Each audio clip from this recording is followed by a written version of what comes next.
Sveiki, vandens nauda žmogaus organizmui. Turiu būtinai paskaityti, būtinai ieškokite man pačio geriausio vandens. Tai, ką aš geriu šiandien, man netinka. Man netinka, nes mūsų vanduo nėra geras. Tai man reikia šaltinio vandens, kaip jau sakiau kitame video. Na, o dabar būtinai privalau paskaityti šitą, pasidalinti su jumis, nes tai yra labai svarbi informacija. Šitas lapas yra atspausdintas, turbūt man Birutė Kording davė. Ir tiesiog jie prekiauja tais aparačiukais, Life Balance aparatai, kurie gaminami Ukrainoje. Tai va, apie vandenį. Be maisto žmogus gali išgyventi keliasdešimt dienų, tuo tarpu be vandens vos dieną kitą. Organizme vandens sumažėjus vos 1% pajuntamas troškulys. Jei žmogus nuolat vartoja nepakankamai skysčių, troškulys išsireguliuoja. Nebejaučiama, kada būtina atsigerti. Dažnai troškulys painiojamas su alkiu. Štai kodėl mes kartais valgome per daug. Reikėtų daugiau gerti vandens. Ima atrodyti, kad norisi valgyti, kai iš tikrųjų organizmas reikalauja skysčių. Tinkamiausių ir naudingiausių organizmui laikomas negazuotas, tyras vanduo. Tai man va to tyro vandens iš šaltinio labai prašau, iš Druskininkų. Jis man tiesiog gyvybiškai yra svarbus. Labai prašau. Maldauju, man tikrai reikia gero vandens, nes šitas vanduo yra man netinkamas. Tuo tarpu sultis, įvairūs gėrimai, kava, arbata, visi skysčiai, kurie turi skonį, laikomi maistu. Įsidėkite į galvą, laikomi maistu. Mūsų kūnas sudaro 70% skysčių, o kraują ir smegenys net 90%. Todėl nereguliarus vandens gėrimas yra būtinas geram organizmo funkcionavimui. Mielos moterys, mums būtina gerti vandenį. Aš, jeigu būsiu gyva, aš būsiu mokytoja moterims. Kodėl organizmui reikia vandens? Vanduo perneša svarbiausias medžiagas į ląsteles, tai yra deguonį, vitaminus, mineralus ir gliukozę. Vanduo mažina nuovargį, teikia energijos ir slopina alkį. Vanduo apsaugo ir sutepa sąnarius bei sustiprina raumenis. Jei odos ląstelės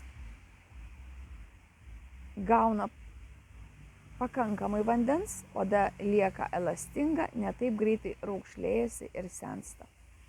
Vanduo reikalingas normaliai širdies ir kraujagyslių veiklai. Vanduo reguliuoja kūno temperatūrą, apsaugo organizmą nuo perkaitimo. Jei organizme trūksta vandens, sausėja gleivinė, lėtėja medžiagų apykaita. Pila karštis, moteris, štai čia yra priežastis menopauzės. Jūs per mažai geriate vandens. Ir jeigu jūs daugiau gersite vandens ir mažiau valgysite, maisto mums reikia labai nedaug. Visų šitų požymių jūs nebeturėsite. Ima stipriau plakti širdis, nes reikia dirbti daugiau. Suglemba raumenis, svaigsta ir skauda galva.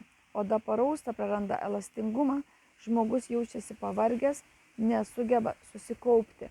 Tai čia visi tie požymiai ir dar plus, ką balti chalatai sako, plus yra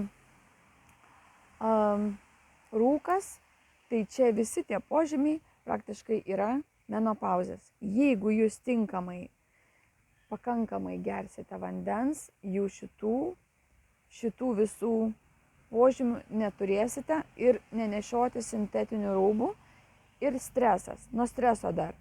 Tai visus šios faktorius nuėmus, menopauzė jūsų bus nuostabi. Mažiau dirbti, daugiau poilsio ir tiesiog buvimo čia ir dabar. Kodėl po masažo reikia gerti daug vandens? Pirmiausia dėl to, kad masažo metu organizmas netenka daug skysčių, iškyla dehidratacijos pavojus. Spaudant, minkant raumenis iš minkštų audinių skysčiai patenka į kraujotakos sistemą ir iš ten nukeliauja į inkstus. Dėl šios priežasties po masažo daugelis žmonių nori šlapintis.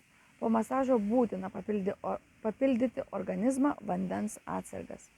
Kita priežastis yra ta, kad kiekvieną dieną raumenys būna įsitempę, dėl to, kad kai kuriuose kūno vietose sutrinka kraujotakos sistema ir, aišku, ten yra pirmiausia energetinis blokas šitoje vietoje ir nebegeba pašalinti kenksmingų medžiagų iš organizmo.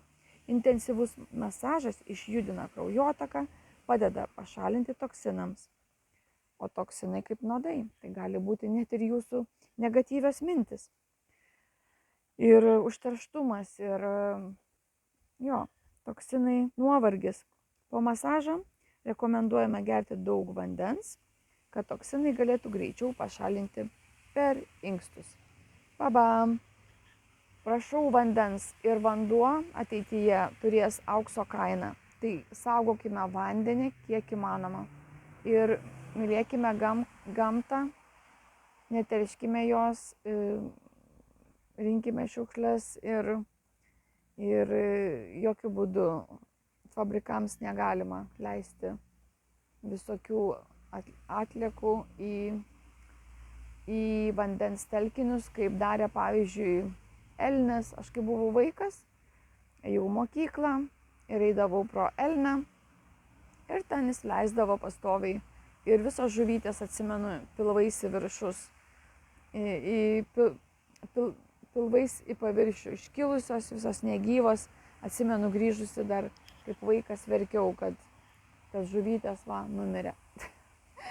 Nu ką, su Dievu.